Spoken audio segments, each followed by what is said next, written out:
আসসালামু আলাইকুম রহমতুল্লাহ। আমাকে সেন্ট্রাল কমিটি দায়িত্ব দিছে কমিটি উঠানোর জন্য, আমাকে সেন্ট্রাল কমিটি দায়িত্ব দিছে দল গোছানোর জন্য, আলহামদুলিল্লাহ।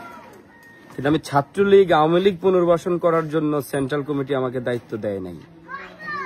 যোগ্য অযোগ্য সবাইকে নিয়ে কমিটি হয়, সবাই যে যোগ্যতা সম্পন্ন লোক কমিটিতে আসবে সেটা আমি বলছি না, কিন্তু ছাত্রলীগ দিয়ে আপনি কমিটি করবেন, এটা তো আমরা যারা দলের জন্য 25 বছর শ্রম দিছি, 17 বছর এত শ্রম ত্যাগ জীবন যৌবন ধ্বংস করে দিছি, আমরা তো মেনে নিতে পারব না। আর মামু আপনারা যে সকল বক্তব্য দেন মামু, এগুলা ঠিক না।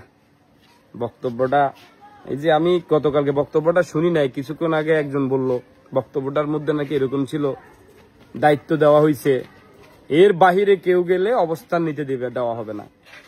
মামু ক্ষমাটা একটু চান মামু, ভালো করে এই ক্ষমাটা সুপ মারি ভরি রইছি, কিচ্ছু সারি দিন। দল দায়িত্ব দিছে আপনাদেরকে, আলহামদুলিল্লাহ। যোগ্যতা সম্পন্ন দলের ত্যাগী নির্যাতিত কর্মীদের দিয়ে কমিটি করেন না, কে নিষেধ করছে? আওয়ামী লীগ পুনর্বাসন করতে কইছে কেটা আপনাকে? দেখেন ভালো আছি, তবে দলের অস্তিত্বের প্রশ্নে ভাই আমরা আপোষহীন। আওয়ামী লীগেরও ছাড়ি নাই, তাজ্জার মতো এত বড় ফ্যাসিস্ট মন্ত্রীরও ছাড়ি নাই।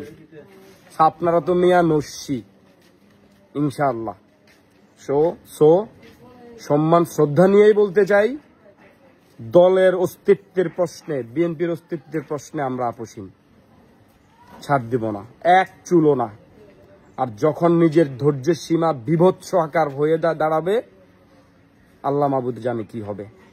কাউকে থ্রেট করতেছি না, শুধু একটা কথাই বলি, আসেন না সবাই মিলেমিশে, দল যেহেতু দায়িত্ব দিছে, দলের নির্যাতিত ত্যাগী কর্মীদেরকে ডাইকে আইনা সবাই মিলে একসাথে কাঁধে কাঁধ মিলিয়ে দলটাকে গোছাই। দলের ভিতর সবাই যে আমার আদর্শ মানবে তা তো না, সবার তো ব্যক্তিগত সত্তা আছে না, নিজের ব্যক্তিত্ব আছে।